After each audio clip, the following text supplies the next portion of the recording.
بسم اللہ الرحمن الرحیم، السلام علیکم۔ آپ دیکھ رہے ہیں میرا یوٹیوب اور فیس بک چینل، میں ہوں وسیم ستی۔ آج کے ولاگ میں ہم بات کریں گے آئندہ آنے والی عام انتخابات میں ملتان میں کیا کچھ ہونے جا رہا ہے، ملتان کی اس وقت سیاسی صورتحال کیا ہے، اس کے اوپر تفصیلی بات کریں گے، کیونکہ ملتان جو ہے وہ سیاسی لحاظ سے انتہائی اہمیت کا حامل ہے اور پاکستان کی تاریخ اس چیز کی گواہ ہے کہ جب بھی انتخابات ہوئے ملتان سے بڑے سیاسی خاندانوں نے وہاں سے انتخابات میں حصہ لیا اور ملک کے وہ جو عام عہدے جو ہیں وہاں پر وہ تعینات رہے۔ تو 2018 کی عام انتخابات میں کس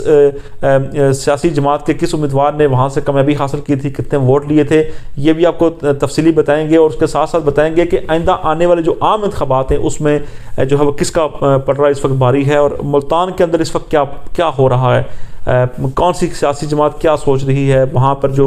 گراؤنڈ پہ جو لوگ ہیں وہ کیا سوچ رہے ہیں آئندہ آنے والے عام انتخابات کے حوالے سے آج کے اس ایپیسوڈ میں تفصیلی آپ کو بتائیں گے۔ ملتان کے 2018 میں جو حلقہ بندیاں تھیں ان کے مطابق ملتان میں 6 حلقے تھے، یعنی ملتان NA 54 سے لے کر ملتان 1 سے لے کر NA 59 یعنی ملتان 6 تک یہ حلقے تھے اور یہاں پر انتخاب ہوا تھا۔ اگر تھوڑا سا حلقہ واز اگر آپ کو بتاتے چلیں تو 2018 کے عام انتخابات میں NA 154 سے احمد حسین دھڑ نے جو پاکستان تحریک انصاف کے امیدوار تھے 74,220 ووٹ لیے تھے، اور ان کے مد مقابل پاکستان پیپلز پارٹی کے سید عبد القادر گیلانی نے یہاں سے انتخابات میں حصہ لیا تھا اور انہوں نے 64,257 ووٹ لیے تھے، جبکہ انڈیپینڈنٹ کینڈیڈیٹ سکندر حیات بوسن نے 37,216 ووٹ لیے تھے۔ 2018 کے عام انتخابات میں اس حلقے کے حوالے سے تھوڑا سا جو ایک پرابلم کریٹ ہوا تھا وہ یہ ہوا تھا کہ احمد حسین دھڑ کو ٹکٹ نہیں ملا تھا، انہوں نے آ کے احتجاج کیا تھا بانی گالہ میں اور شاہ محمود قریشی کی شکایت بھی دی گئی تھی عمران خان صاحب کو، اس کے بعد ان کو ٹکٹ دیا گیا تھا، اور جو سکندر یاد بوسن صاحب تھے وہ 2013 کے انتخابات میں پاکستان مسلم لیگ نون کے ٹکٹ سے جیت کر آئے تھے، وفاقی وزیر زراعت بنے تھے، اور سکندر یاد بوسن صاحب نے جو ان کی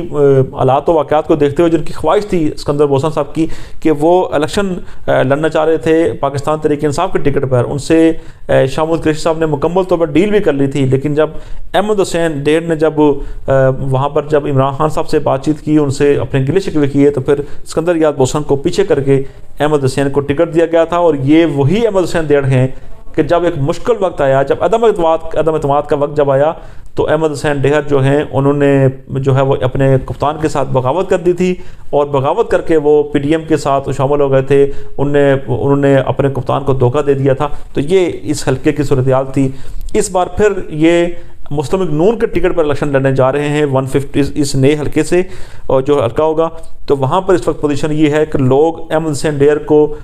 جو ہے وہ اس وقت ان کو صرف لوٹا نام لے کر پکارتے ہیں، اور ان کی کوئی حلقے میں گرپ نہیں ہے۔ مسلم لیگ نون کا جو ووٹ بینک ہے وہ ان کو ضرور ان کو سپورٹ کر رہا ہے، لیکن جو نظریاتی مسلم لیگ کی لوگ جو ہیں وہ ان کو بالکل سپورٹ نہیں کر رہے۔ سکندر یاد بوسن کا جو گروپ ہے وہ مکمل طور پر ان کی سپورٹ نہیں کر رہا، اور جو پیپلز پارٹی کے سید عبد القادر گیلانی جو ہیں جو بعد میں بائی الیکشن میں کامیاب بھی وہاں سے ہوئے تھے، عبد القادر گیلانی جو ہے وہ اس بار الیکشن جو ہے وہ جیتنے جا رہے ہیں۔ اس بار جو ہے وہ گیلانی خاندان کی جو سیٹ ہے وہ بالکل کنفرم سیٹ ہے، وہ جو وہاں پر جو مقامی صحافی کام کرتے ہیں، جو ان سے جب ان میں بات چیت کی، وہ کہتے ہیں کہ عبد القادر گیلانی پچھلے 2-3 سالوں سے اپنے حلقے میں رہائش پذیر ہیں اور ڈور ٹو ڈور کمپین کر رہے ہیں، اور ڈور ٹو ڈور کمپین کر کے وہ لوگوں میں اتنے مقبول ہو چکے ہیں کہ لوگ اب صرف عبد القادر گیلانی کو جانتے ہیں، اور لوگ اب کسی اور جو ہے وہ جماعت کے جو امیدوار ہوگا اس کو ووٹ دینے کا بارے میں بالکل بھی نہیں سوچ رہے۔ NA 155 یہاں سے ملک احمد ڈوگر پاکستان تحریک انصاف کے امیدوار کامیاب ہوئے تھے، 1,35,726 نے ووٹ لیے تھے، جبکہ مسلم لیگ نون کے امیدوار شیخ طارق رشید کو 80,000 ووٹ پڑے تھے۔ ملک احمد ڈوگر کی پوزیشن آج بھی مضبوط ہے، PTI کو وہاں سے ایک ہفتے کا اگر الیکشن کمپین کا موقع مل گیا تو احمد ڈوگر وہاں سے الیکشن جیت جائیں گے۔ یہ پاکستان تحریک انصاف کا حلقہ کنفرم حلقہ ہے یہ۔ اس کے بعد NA 156 میں شاہ محمود قریشی نے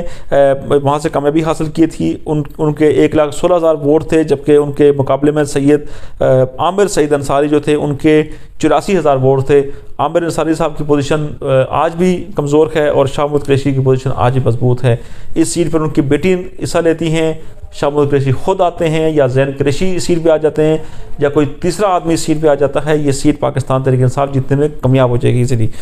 اس کے بعد 157 میں مخدوم زین قریشی نے شاہ محمود قریشی کے صاحبزادے نے کامیابی حاصل کی تھی، 77,000 ووٹ لیے تھے، اور علی موسیٰ گیلانی ان کے مقابلے میں تھے اور انہوں نے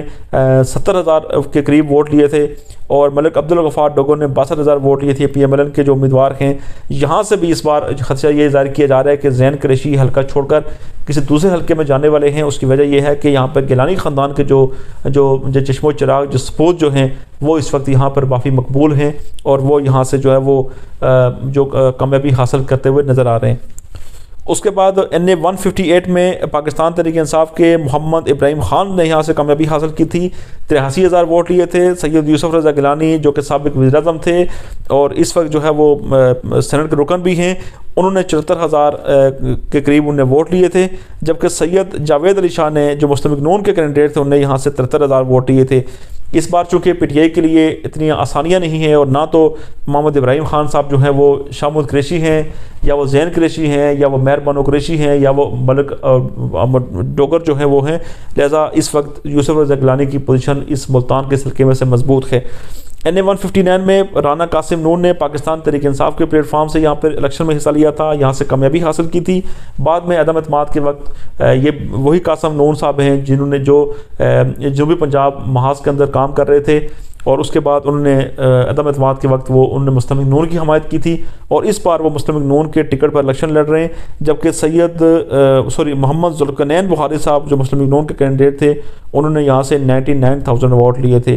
تو رانا قاسم نون صاحب کے بارے میں کہا جاتا ہے کہ یہ الیکٹیبل ہیں، لہذا یہ سیٹ اپنے نکالنے میں کامیاب ہو جائیں گے، اور یہاں سے جو ملتان کی جتنی بھی سیٹس ہیں وہاں پر یوسف رضا گیلانی یعنی پاکستان پیپلز پارٹی نمبر 1 پہ جا رہی ہے،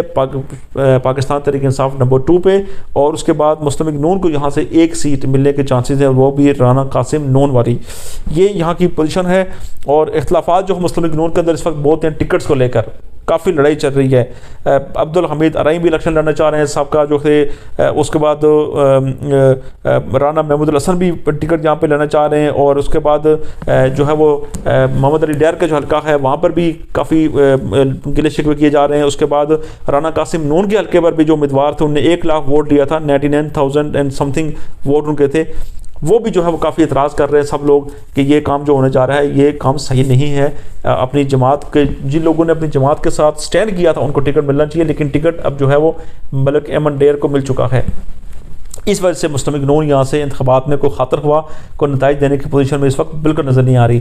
ملتان کے حوالے سے بات کریں تو جہانگیر خان ترین بھی انٹرسٹڈ ہیں الیکشن لڑنے کے استحکام پاکستان پارٹی کے پلیٹ فارم سے، اور یہاں سے جو ہے اس وقت یوسف رضا گیلانی کی آپ کو بتایا کہ پوزیشن مضبوط ہے، علی موسیٰ گیلانی کی مضبوط ہے، ان کے دوسرے صاحبزادے کی عبدالقادر گیلانی کی پوزیشن مضبوط ہے۔ اور ایک اور جو انٹرسٹنگ چیز ہے جو اس حلقے کے حوالے سے جو بڑی عام ہے وہ یہ ہے کہ پاکستان تحریک انصاف نے جو باقی جو حلقے ہیں ان حلقوں میں مخدوم جاوید ہاشمی صاحب کو بھی آفر کر دی ہے کہ وہ ان کے ٹکٹ پر الیکشن لڑیں، اور ان کے جو داماد ہیں ان کا غالباً نام ہے زاہد بہار ہاشمی جو ہیں ان کو بھی ٹکٹ کی آفر کر دی ہے، اور جاوید ہاشمی صاحب نے اس وقت بھی لے لیا ہے اب پاکستان تحریک انصاف کی جو قیادت جس نے رابطہ ان سے کیا تھا کہ وہ ان کو کچھ وقت دیں، وہ سوچیں گے اور سوچنے کے بعد وہ ٹکٹ لینے کے بارے میں وہ بات کریں گے۔ لہٰذا جاوید ہاشمی ایک بار پھر جنہوں نے ایک مشکل وقت میں جب پاکستان تحریک انصاف کی پاپولرٹی بالکل بھی نہیں تھی، وہ 0 تھی، تو انہوں نے پاکستان تحریک انصاف کو جوائن کیا تھا، اور اس وقت کراچی کے جلسے میں جا کر جب جاوید ہاشمی صاحب نے جب پاکستان پیپلز پارٹی کو جب پاکستان تحریک انصاف کو جب جوائن کیا تھا تو اس کے بعد پھر لاہور کے جلسے میں بھی کافی لوگوں نے شمولیت اختیار کی تھی، اور جو پی ٹی آئی کا اس ٹائم ایک بوم تھا، تو جاوید ہاشمی صاحب بعد میں پھر دھرنے کے دوران انہوں نے اختلافات کی بنا پر ان کو پارٹی سے نکال دیا گیا تھا۔ ایک بار پھر وہ مسلم لیگ نون میں چلے گئے تھے، مسلم لیگ نون میں ان کی ایڈجسٹمنٹ نہیں ہو سکی، وہی ان کا جو ایک انداز سیاست ہے وہ انداز بیان جو ہے وہ اپنے اصولی موقف سے پیچھے نہیں ہٹتے، اسی اصولی موقف کی وجہ سے وہ مسلم لیگ نون سے وہ فارغ ہوئے تھے۔ اسی اصولی موقف جو تھا کہ عمران خان صاحب جب 2014 میں جب امپائر کی انگلی اٹھنے کا اشارہ کرتے تھے تو وہ ان سے کہتے تھے کہ آپ غلط کر رہے ہیں، یہ انگلی جو اٹھائی جا رہی ہے یہ جمہوریت کے لیے خطرناک ہے، اس ملک کے لیے خطرناک ہے، اس ملک کے مستقبل کے لیے خطرناک ہے، تو عمران خان صاحب نے ان کو پارٹی سے نکال دیا تھا۔ اس کے بعد مسلم لیگ نون میں جب آئے، جب اب میاں نواز شریف صاحب جب واپس آئے جس طریقے سے اور جس لاؤ لشکر کے ساتھ ان کا استقبال کیا گیا اور جتنے پروٹوکول کے ساتھ ان کو جلسہ کروایا گیا اور لوگوں کو ان کے اوپر FIR کاٹ کے ان کو اغوا کر کے ان کو مار کے ان کو پیٹ کے ان کے خاندان کے لوگوں کو جو ہے نا زدوکوب کر کے ان کو پارٹی چھڑائی جا رہی ہے تحریک انصاف، تو جاوید ہاشمی صاحب نے اس بار بھی اختلاف کیا اپنی جماعت کے ساتھ اور ان کو ٹکٹ وہاں سے نہیں ملا اور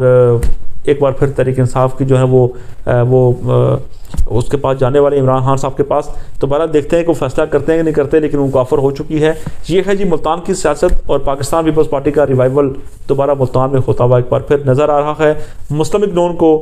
بلا شبہ یہاں سے خاطر خواہ نتائج نہیں ملیں گے اور تحریک انصاف وہی سیٹ جیتے گی جن پہ وہ پہلے جیتی ہے، جو 2 سیٹس تھی یا 3 سیٹس تھی، اس سے زیادہ وہ وہاں پر الیکشن جیت نہیں سکتی۔